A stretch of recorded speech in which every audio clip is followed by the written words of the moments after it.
오늘은 추수감사주일인데요. 조금씩 이제 뒤로 미루어져서 이제 11월 원래 셋째 주에 드리는데 이제 17일까지 왔습니다. 내년 되면 더 뒤로 가겠죠, 이게. 그리고 원래는 엄청 추워야 되는 그런 계절인데 이게 겨울인가 싶습니다. 제가 수능 보는 날 반바지에 반팔을 입고 돌아다니는 사람을 봤어요.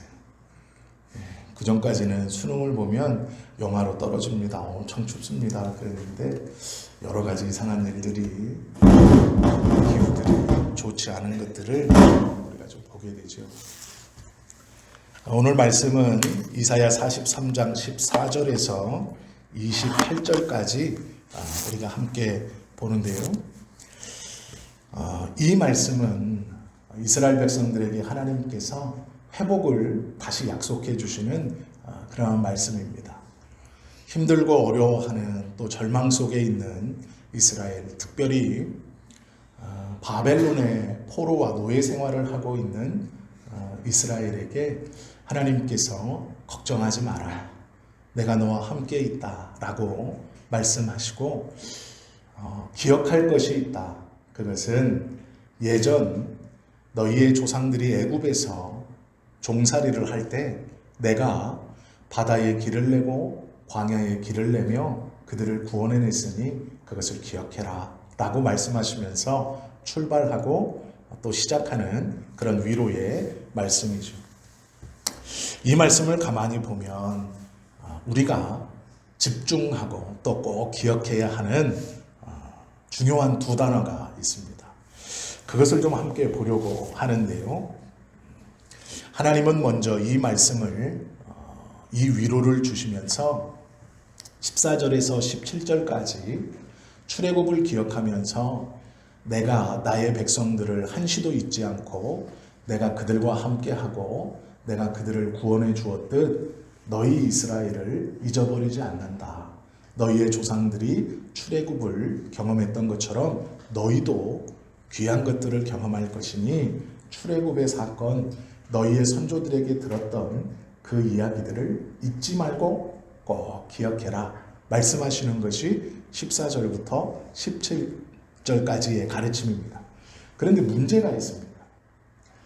출애굽의 사건을 기억해라 라고 말씀했던 하나님께서 18절에 가면 다 잊어버려라 라고 또 말씀하십니다. 14절부터 17절까지 출애굽의 사건을 기억해라, 잊지 마라 라고 말씀하시고 바로 18절에 잊어버려라 라고 말합니다. 기억해라고 하셨다가 바로 잊어버리라고 하신다는 것, 이게 무엇일까? 이런 충돌되는 말씀을 왜 바로 하실까? 그런데 기억해야 하는 것은 하나님의 도우심이고 잊어버려야 하는 이유도 하나님의 도우심 때문입니다. 이 이야기가 무슨 이야기냐면 14절부터 17절까지 선조들이 누렸던, 받았던 출애굽의 역사, 내가 그 하나님이고 너희는 나의 백성이다, 그것을 꼭 기억해라 라고 말하면서 18절부터는 과거에 있었던 그 출애굽의 사건을 다 잊어버려라.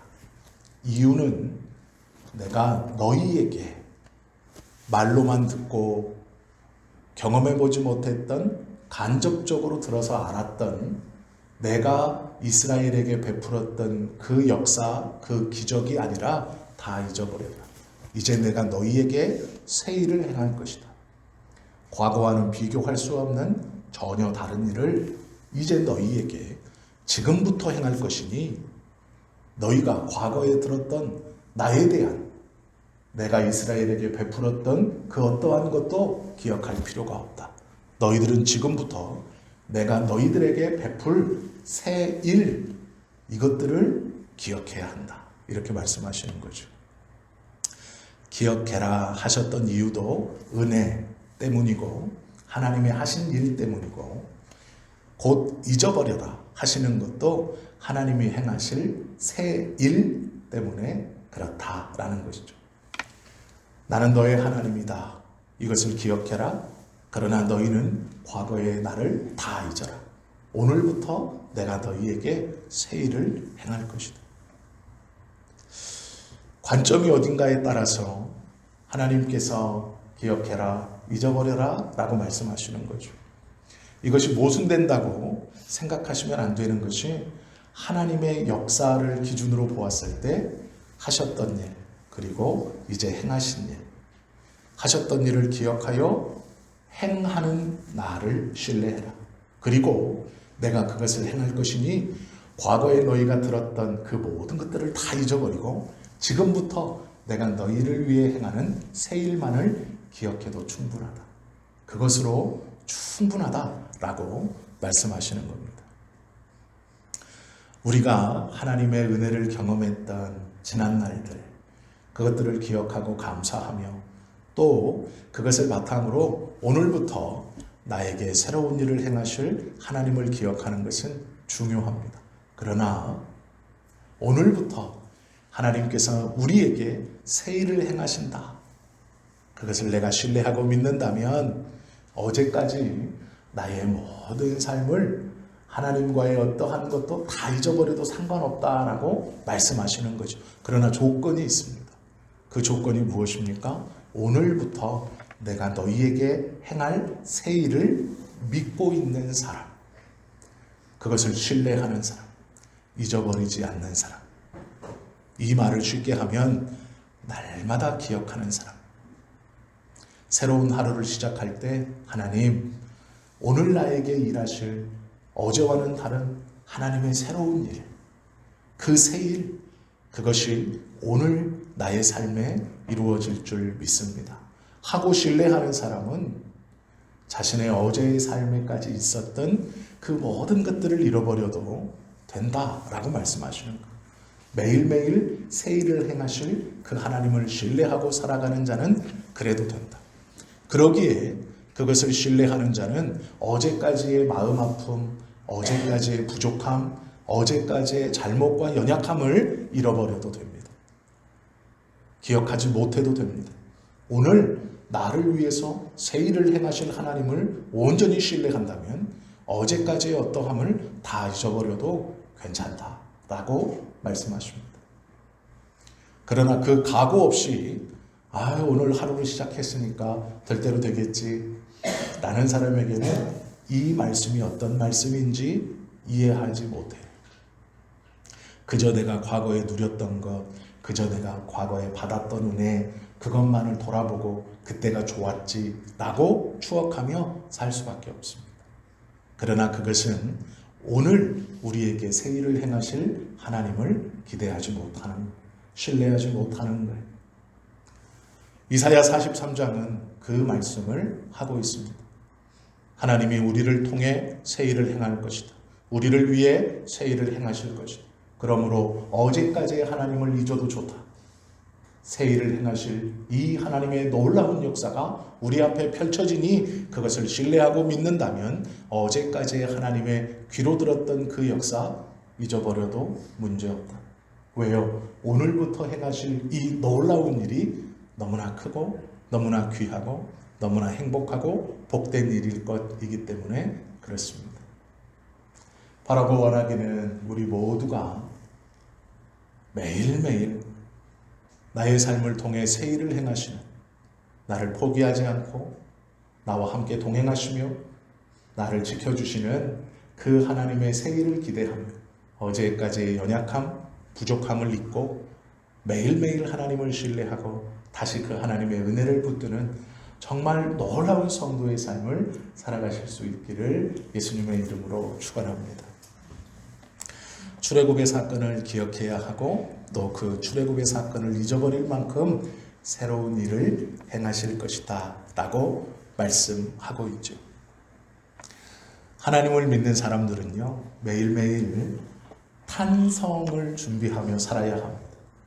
왜 그런 줄 아십니까? 하나님은 우리의 삶을 통해 매일 새로운 일들을 행하실 것이기 때문입니다. 그러기에 매일매일 놀랄 준비를 하고 사셔야 돼요. 하나님의 역사, 하나님께서 우리의 삶에 이루어 주시는 그 모든 하나하나의 일과 사건들에서 믿는 자는 놀랄 준비를 하고 살아야 돼. 어제와는 다른 오늘 하나님께서 우리의 삶에 이루어 주실 그 놀라운 일들, 그것들을 기대하는 마음으로 살아야 하죠.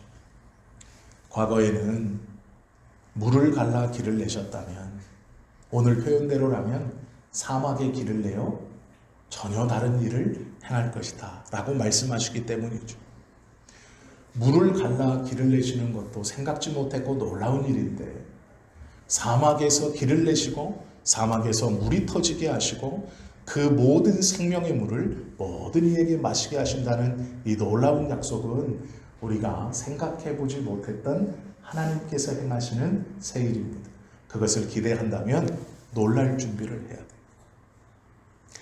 하루를 시작하며 실망할 준비, 하루를 시작하며 아이고 이놈의 세상, 이 고통, 어깨에 매여있는 이 무거운 짐, 오늘은 또 어떻게 견디나.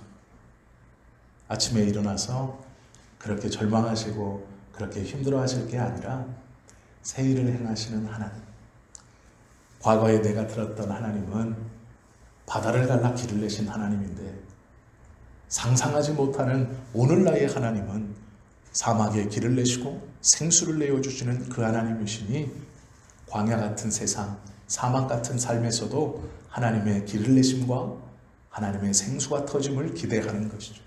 그렇게 놀랄 준비를 하고 하루를 시작하는 것이 믿는 자의 삶입니다. 오늘 이사야는 큰 소리로 이스라엘 백성들에게 그 하나님을 말씀하고 그 하나님을 전하고 있습니다. 오늘 또한 우리가 함께 성경의 말씀을 통해 그 하나님을 함께 보고 있죠. 그런데 중요한 것이 있습니다. 하나님께서 은혜를 베푸시는데 내가 널 사랑한다, 내가 너와 함께 한다, 우리는 하나님의 사랑이 일방적인 것이라고 착각합니다. 그러나 그렇지 않아요. 하나님은 인격이십니다. 인격은 상호작용이 있어요. 제가 저희 딸에게 제일 서운한 것 중 하나가 있습니다. 그게 무엇이냐면 카톡을 보내면 답장이 안 와요. 카톡을요 길게도 안 보냅니다. 길게 보내면 안 읽을 것 같아요, 성격상. 왜냐하면 저희 딸이 핸드폰을 볼 때요 이렇게 보는 경우가 없더라고요. 제가 이렇게 한 번씩 보니까 카톡이 옵니다. 읽었는가 싶어요. 보통 저는 카톡이 오면 무슨 내용인지 파악을 해야 되니까 자세히 읽습니다. 그런데 저희 애들은 카톡 하면 이게 뭐 읽었나 싶어요. 그래서 보낼 때 길게도 안 보냅니다. 2줄. 그런데 답장이 안 와요. 30분, 1시간. 그러면 의당 그래 답장을 안 한다는 걸 알지만 핸드폰을 쳐다봅니다. 내가 놓친 사이에 답장을 보냈나? 서운하더라고요. 딸에게 카톡을 보내서 답장이 안 와도 서운합니다. 하나님도 인격이세요. 우리를 사랑하시고 우리와 함께 하시는 것이 맞아요. 그런데 전제가 있어요. 상호작용입니다. 오늘 본문에 보시면 하나님께서 우리에게 은혜를 베푸시는 이유가 기록되어 있어요. 2가지인데요. 첫 번째는 우리를 위해서라는 거예요. 우리를 위해서. 내가 너에게 은혜를 베푸는 이유는 너를 위해서. 얼마나 감사한 일입니까? 하나님은 우리에게 은혜를 베푸시지 않으셔도 돼요. 하나님은 우리에게 좋은 것, 귀한 것, 복된 것을 주지 않으셔도 돼요. 그런데 하나님이 우리에게 구원의 은혜뿐 아니라 우리의 삶에서 하나님께서 부어주시는 우리가 소유하고 누리고 있는 그 모든 것들을 주심은 이유가 있어요.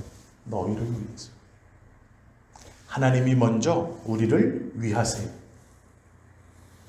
14절 보시면 너희의 구속자요 라고 말해요.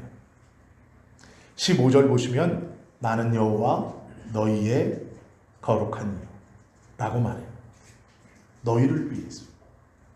너희의 하나님, 너희의 구속자, 너희의 구세주, 너희를 위해서 내가 베풀어 준다라는 거예요. 얼마나 감사하고 놀라운 일입니까? 베풀어 주시지 않아도 되는데 나를 위해서, 우리를 위해서, 너희를 위해서 내가 이 은혜를 베푼다라는 거예요. 그러기에 감사할 수 있죠. 은혜 받지 못할 만한 자에게, 은혜 받을 수 없는 자에게 은혜 받을 수 없는 자를 위해 은혜를 베푼다는 것은 일방적으로 내가 하고 싶어서 계속해서 은혜를 주게가 아니에요. 은혜 받지 못하는 사람에게 은혜를 주시는 이유는 분명합니다. 상호작용이에요. 반응이 있어야 돼요. 그러면 어떤 반응일까요? 하나님께서 은혜 받지 못할 만한 자에게 은혜를 주시면 우리들에게 하나님께서 내가 너희를 위해서 은혜를 베푼다 라고 해서 은혜를 주시면 요구하시는 게 있어요. 그게 뭘까요? 인격적인 교류입니다. 그 인격적인 교류는 변화예요. 알기를 원하는 거예요. 은혜 받을 수 없는 자가 은혜를 받으면서 자격 없는 내가 이 은혜를 받고 있구나. 그래서 바뀌어야 되는 거예요. 변화되길 원하셔서 은혜를 주는 거예요. 그냥 주는 게 아니에요. 그런데 놀랍게도 우리는 받을 만한 자격 없는 자가 은혜를 받으면서도 어떻게 반응하느냐? 43장 22절 말씀에 보시면 이렇게 말해요. 은혜를 너희를 위해서 주었지만 22절 그러나 야곱아 너는 나를 부르지 아니하였고 이스라엘아 너는 나를 괴롭게 여겼습니다. 너를 위하여 은혜를 베풀었다. 나는 인격적인 하나님이야. 은혜 받지 못하는 사람, 은혜 받을 만한 자격 없는 사람. 그런데 내가 은혜를 베풀었다. 문제가 있습니다. 자격 없는 자가 은혜를 받았으면 자격 없는 내가 은혜를 받았구나. 돌아서야 하는데 안 돌았어요. 은혜 받는 것이 당연하다고 여기는지 아니면 이것이 나에게 당연하다고 여기는지는 모르겠지만 안 돌았어요. 그것이 우리의 약함이고 우리의 악함입니다. 하나님께서 은혜를 주시는데 그것을 받으면서도 안 돌았어요. 성경은 이렇게 기록하죠. 부르지도 않았고 나를 괴롭게 여겼다. 하나님을 귀찮아하는 거예요. 아니요. 귀찮은 게 아니라 괴로운 거예요. 옆에 있고 싶지 않아요. 같이 있고 싶지 않아요. 내가 힘들어요. 내가 어려워요. 하나님과 있으면 내가 괴롭다고 느끼는 거예요. 은혜 받지 못할 만한 자에게 너를 위하여 은혜를 주며 인격인 하나님이 이 은혜 받을 수 없는 사람이 변화되길 원했어요. 그렇게 원하셨어요. 바라셨어요. 그런데 사람은 도무지 변하지 않아요. 하나님을 부르지도 않고 부르지도 않는 것을 넘어 하나님을 괴로워해요. 함께 있기를 싫어하는 거. 몸소리치는 것이죠. 하나님이 우리를 위해서 은혜를 주신다면 이 은혜는 언젠간 끊어질 거예요. 하나님은 인내하시고 오래 참으시고 우리를 사랑하시지만 그건 끊어질 거예요. 언젠가 멈출 겁니다. 우리는 소망이 없어요. 우리가 변하지 않으면 소망이 없어요. 하나님을 부르지 않으면 소망이 없어요. 그분을 기뻐하지 않으면 소망이 없어요. 그래서 구약의 많은 선지자들은 이스라엘을 향해서 큰 소리로 외친 것이 그분의 이름을 부르라. 너희는 그분을 기뻐하라. 즐거워하라. 라고 가르치는 거예요. 하나님의 은혜가 계속되어지지만 그 은혜는 언젠가는 그쳐요. 왜요? 우리를 위해서였기 때문에. 하나님은 계속 손해보는 거예요. 변할 거야, 변할 거야, 변할 거야. 나는 네가 변할 거라고 믿어. 나는 네가 변할 거라고 믿어. 나는 네가 변할 거라고 믿어. 나는 네가 변할 거라고 믿어. 나는 네가 변할 거라고 믿어. 그러나 계속해서 변하지 않는다면 변할 거라고 믿어가 더 이상 일어나지 않는다. 라는 거예요. 그것이 너희를 위해서예요. 우리는 오해하고 있습니다. 신앙생활이 길어질수록 믿음이 깊어져야 되는데 맷집이 좋아져요. 하나님을 간봐요. 여기까지 해도 봐주시지. 여기까지 해도 아무 이상 없지. 여기서 조금 더 나가볼까? 아무 이상 없네? 이게 맷집이에요. 하나님과 멀어지는 것을 조금씩 반복씩 더 늘려가고 있어요. 신앙생활을 오래 하신 분들이 기도하지 않는 이유에, 예배를 쉽게 생각하는 이유에, 저렇게 찬송해봐야 그 이후에 반복씩 맷집을 키우고 있는 거죠. 이 정도까지는 괜찮던데, 이 정도 맞아서도 괜찮아, 견딜만해 라는 거죠. 신앙의 초보들은 그것이 없죠. 그 맷집이 없죠. 맷집이 없는 게 복입니다. 맷집이 없는 게 은혜예요. 하나님을 안다고 이것은 괜찮아. 아니에요. 우리를 위해서 베풀어 주시는 하나님의 사랑이 언젠가는 그쳐요.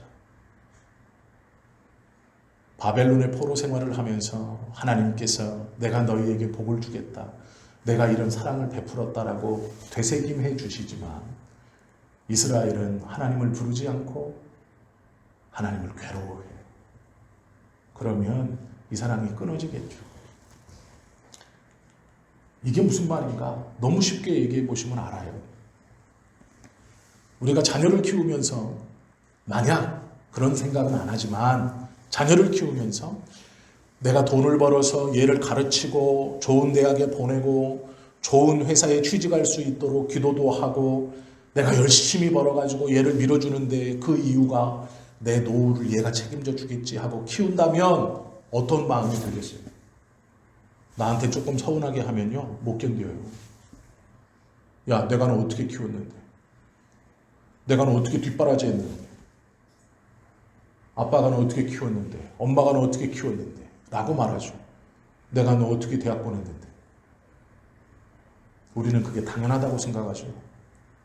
야, 내가 아빠인데 이것도 얘기 못해? 내가 엄마인데 이것도 못해? 라고 얘기하죠. 하나님이 만약에 우리에게 그런 마음을 가졌다면 구원받을 사람 아무도 없습니다. 하다 지쳐서 벌써 포기하셨을 거예요. 우리를 위해서 베풀어 주시는 하나님의 사랑, 그것이 언젠가 끝날 수 있어요. 우리를 사랑하시면서 은혜를 주시면서 너 변할 거야, 너 변할 거야, 너 변할 거야. 이것이 우리를 위해 베풀어 주시는 사랑. 우리가 자녀들을 키우면서 얘가 잘 커서 내 노후를 책임져 주겠지 하고 양육하는 것과 똑같다는 거. 만약에 우리를 위해서 하나님이 베풀어 주시는 사랑만 있다면 하나님은 인격이시기 때문에요, 포기하세요. 언젠가 끝이 와요.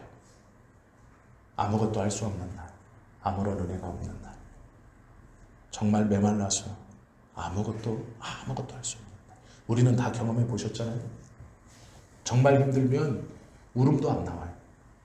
정말 힘들면 기도도 안 돼요. 정말 힘들면 찬송도 안 돼요. 울면서 찬송한다고요? 살만한 거예요. 다 경험해 보셨잖아요. 찬송도 안 나오고 기도도 안 나오고 진짜 슬프면 눈물도 안 나와요. 그런 날이 올 거예요. 그런데 하나님이 이렇다면 절망이죠. 우리는 죄인이라 돌아설 방법을 몰라요. 누리고는 있지만 누린 만큼의 감사를 못해요. 우리는 죄인이라 어리석어 몰라요. 알 수가 없어요. 그런데 참 감사하게도 하나가 더 있어요. 하나가 더 있어요. 이게 중요해요. 이게 놀라워요. 하나님의 사랑이 어떻게 이루어지느냐? 성경은 먼저 너희를 위하여 내가 베푼다. 그런데 우리의 악함 때문에, 우리의 연약함 때문에 변화가 없는 우리에게 하나님이 끝없는 사랑을 주심은 너희를 위하여 베푼 사랑, 그것만이 아니라 하나가 더 있어요. 나를 위하여. 하나님이 하나님을 위하여 사랑을 베푼다는 거예요. 이게 놀라운. 우리가 본문을 읽진 않았지만 22절에 그러나 변화하지 않는 우리들, 회개하지 않는 우리들, 돌아서지 못하는 우리들. 그런데 그렇다고 해서 사랑이 끊어지지 않고 계속되는 이유는 25절 말씀 보세요. 나 곧 나는 나를 위하여 내 허물을 도말하는 자니 내 죄를 기억하지 아니하리라. 우리가 변해서가 아니에요. 정신 차려서가 아니에요. 우리가 좋아져서가 아니에요. 하나님의 사랑이 오늘도 날마다 우리에게 새 일을 행한다 약속해 주심은 우리가 어제보다 나은 사람이 돼서도 아니고 우리들이 변해서도 아니고 이유가 있대요. 하나님 자신을 위해서. 내가 나를 위하여. 하나님이 하나님을 위하여. 너희의 죄를 도말할 것이다. 하나님이 하나님을 위하여. 그러기에 하나님께서 우리에게 베풀어 주신 은혜와 사랑이 끊임없는 거예요. 우리가 변해서 그 사랑이 계속되는 게 아니고요. 하나님이 우리에게 은혜와 사랑을 베푸시는 것은 두 가지가 있어요. 두 종류가 같이 있는 거예요. 두 가지가. 하나는 우리를 위해서. 하나님은 하나님 자신을 위해서. 하나님 자신을 위해서이기 때문에 우리가 연약하고 부족하고 말 안 듣고 모자라도 계속 사랑을 부어주신다. 나를 위해서. 카톡에 답장을 안 해도요. 보내는 게 즐거운 거예요. 내 딸이니까. 그것이 기쁜 거예요. 얘가 나한테 내 마음에 들지 않게 행동해도 내 자식이 마냥 좋은 거예요. 이 아이를 키우는 게 나에게 기쁨인 거예요. 노후를 책임져 준다는 생각을 안 해요. 그렇지만 헌신하고 사랑을 쏟을 수 있어. 나를 위해서. 그것이 내 기쁨이거든. 김동호 목사님이 쓴 책 중에 아주 오래된 책인데 책 중 제가 제목을 잘 기억이 안 나는데 내용 중에 이런 게 있어요. 자녀들을 양육하면서 부모들이 꼭 명심해야 될 것이 있다. 자녀들이 사춘기가 오면 말을 안 듣죠. 그런데 부모들이 그 자녀를 계속 사랑해야 되는 이유가 있대요. 왜 그러냐면 사람이 살면서 느끼는 기쁨 중 가장 큰 기쁨을 언제 느끼느냐? 그 자식이 태어났을 때. 그리고 그 자식이 7살 전까지 나에게 주는 모든 행복이 자기가 살아가면서 느꼈던 어떤 기쁨과 어떤 행복과도 비교할 수 없을 만한 행복이었대요. 그래서 그렇게 생각하래요. 이건 김동호 목사님 말입니다. 자녀가 태어나서 7살까지 나에게 준 기쁨, 그 옹알이, 그 신생아, 그 어렸을 때 했던 그 모든 것이 말 안 듣는 8살부터 죽을 때까지 나에게 주는 괴로움보다 이것이 비교할 수 없을 만큼 크다. 그래서 자녀들에게 우리는 7살까지 다 은혜를 받았다.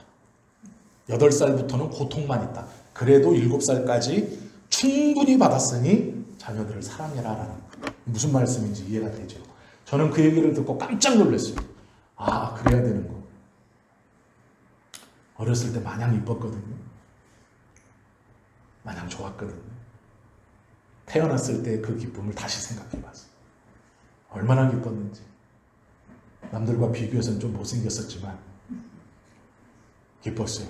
얼마나 이뻤는지.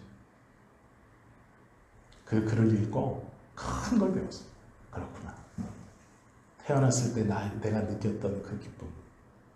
이 아이가 처음 걸었을 때 내가 느꼈던 그 기쁨. 처음 나를 아빠라고 불렀을 때 내가 느꼈던 그 기쁨과 행복. 그것은 말을 안 듣는다고 해서 없어지거나 나에게 주었던 그 기쁨이 약해지지 않는다라는 걸 알았어요. 하나님께서 우리에게 은혜를 베푸시는 두 가지 이유. 먼저는 우리를 위해서, 그리고 하나님 자신을 위해서. 그러기에 하나님이 우리에게 주시는 사랑은 끊임이 없어요. 내가 부족해도, 내가 연약해도 나 때문이 아니라 하나님 스스로. 하나님 자신 때문에. 그것이 좋으신 거예요. 그것이 기쁜 거예요. 내가 너를 돌보는 것이 좋고, 너에게 은혜를 베푸는 것이 좋고, 너를 사랑하는 것이 좋고, 너의 죄를 깨끗게 씻는 것이 나의 기쁨이고 나의 즐거움이고 하나님의 행복이에요. 그러기에 우리를 포기하지 않으시고 우리에게 주시는 은혜를 거두지 않으시고, 그러기에 우리가 연약하고 부족해도 그 사랑이 줄어들지 않는 거예요. 얼마나 놀랍습니까? 우리는 이 하나님의 사랑을 받고 있어요. 그러기에 날마다 새 일을 행하실 여호와를 기대해도 돼요. 어제는 내가 하나님 앞에 요만큼 잘 사는 것 같으니까 오늘 좀 새로운 일을 기대해 볼까? 아니에요. 어제는 내가 이런 죄를 졌는데 오늘은 하나님의 벌이 있진 않을까? 아니에요. 그거 아니래요. 다 잊어버리고 새 일을 행하실 하나님을 기대해라. 왜요? 너를 위해서, 나를 위해서 내 사랑은 끊이지 않는다. 그것이 오늘 본문이에요. 이사야가 큰 소리로 종살이하고 있는 이스라엘에게 꼭 기억해라. 우리 하나님은 이런 하나님이다. 사랑을 끊임없이 부어주시는 하나님이고 너희를 구원해내실 하나님인데, 그 이유는 너희가 회개하고 부르짖고 하나님의 마음에 들어서가 아니라 우리는 똑같지만 하나님께서 우리를 위해서, 하나님을 위해서 우리를 구원하시고 우리의 죄를 도만하시기를 기뻐하시는 하나님, 그 하나님이시다. 그러니 감사하자라는 거예요. 그러니 그 하나님을 찬송하자라는 거예요. 그러니 기뻐하자라는 거예요. 오늘 추수감사절입니다. 상황이 어려워져요. 녹록해지지 않습니다. 연말이 되면 좋아져야 되는데 점점 더 힘들어지죠. 전망은 더 어렵습니다. 어떤 은혜를 구할 수 있을까? 어떤 은혜를 기대할 수 있을까? 낙심하지 마십시오. 괜찮습니다. 하나님께서 우리에게 끊임없는 은혜를 베풀어 줄 것이다. 그 이유는 나 때문이다 라고 말씀하세요. 먼저는 너 때문이고 두 번째는 하나님 스스로 나 때문이다. 그렇게 말씀하세요. 그 하나님의 말씀을 신뢰하시고 믿으셔야 돼요. 그것을 믿으라고 가르쳐주고 있으신 거예요. 이스라엘은 이 말을 들어야 됩니다. 그리고 하나님을 예배하고 기뻐해야 돼요. 그것이 하나님이 원하시는 말. 하나님을 믿는 자도 마찬가지죠. 힘들수록 어려울수록 이 말씀을 기억해야 돼요. 이런 사랑을 받으니 우리도 다른 일을 대할 때 이런 하나님의 마음으로 대해야 돼요. 가깝게는 남편, 아내, 자녀, 부모님, 믿지 않는 형제들, 친구들, 교우들, 목사. 네가 나한테 잘해서 내 마음에 들어서, 네가 변해서. 아니에요. 하나님이 나에게 이런 사랑을 주시니 나도 부족하지만 너를 사랑함이 좋고 너와 함께 있음이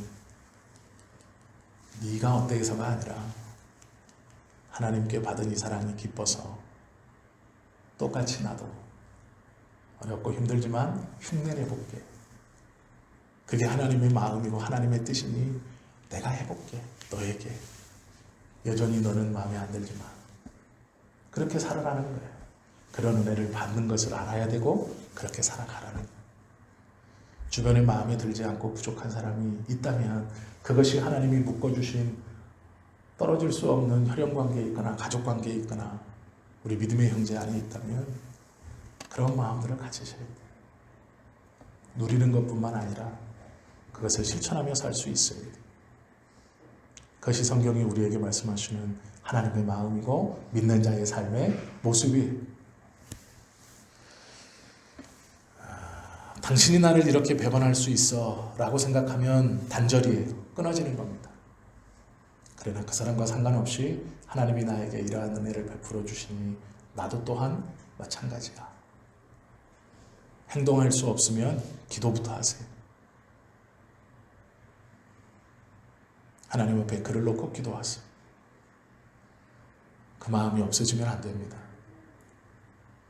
하나님께서 우리에게 중요하게 여기시는 것은 하나님을 위해서예요. 우리의 입장에서 하나님이 우리에게 사랑을 주실 때 우리를 위해서가 아니라 하나님을 위해서가 없어져 버리면 우리는 소망이 없어요. 우리가 살아갈 때 마찬가지입니다. 다른 일을 바라보며 나를 위해서 하나님이 나에게 주신 그 사랑 그대로 내가 행하고 베품이 없으면 소망이 없는 거예요. 똑같은 겁니다. 몰랐다면 어쩔 수 없지만 이제는 알았어요. 오늘 우리가 말씀을 통해서 들었고 성령께서 깨닫게 해주셨을 것이라 저는 확신합니다. 듣고 깨달았다면 붙들고 실천해야 하는 것이죠. 그러기에 말씀이 무서운 거예요. 그러기에 말씀이 놀라운 거예요. 성령께서 말씀을 깨닫게 해주셨는데 실천하지 않는다면 그것은 성령님을 회방하는 거죠.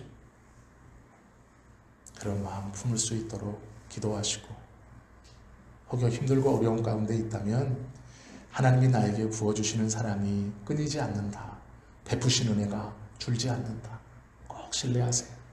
그리고 회복되어지셔서 그 사랑을 이제 베풀며 살아가시는 추수감사절 받은 것에 대한 감사, 물질적인 것이 아니고요. 하나님께서 오늘 말씀을 통해 우리에게 주시는 한번 헤아려 보아야 할, 한번 계산해 보아야 할 진짜 감사가 무엇인가. 이것을 깨닫고 지켜가는 저와 여러분 되실 수 있기를 예수님의 이름으로 축원합니다. 기도드립니다.